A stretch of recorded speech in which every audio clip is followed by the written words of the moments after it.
Hello বন্ধুরা, কেমন আছেন? আশা করি ভালো আছেন। আপনাদের আশীর্বাদে আমি খুব ভালো আছি। এই যে দেখেন, বাজার থেকে বাড়ি আসলাম। কি রোদ্রু, কি গরম। দেখেন বাজার থেকে কি নিয়ে আসছি। এই যে দেখেন কি নিয়ে আসছি, বাজার থেকে মাছ নিয়ে আসছি।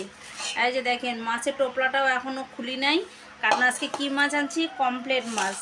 আর এই যে দেখেন কি কি বাজার নিয়ে আসি, সবজি বাজার। এই যে ভেন্ডি নিয়ে আসছি।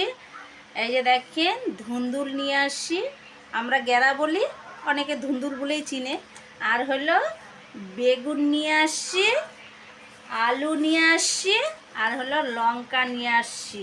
এইটুকু বাজার আনার জন্যই গেছি, কিন্তু কদিন থেকে ভাবতেছি যাব যাব, যাওয়া আর হয় না, প্রচণ্ড রৌদ্রু।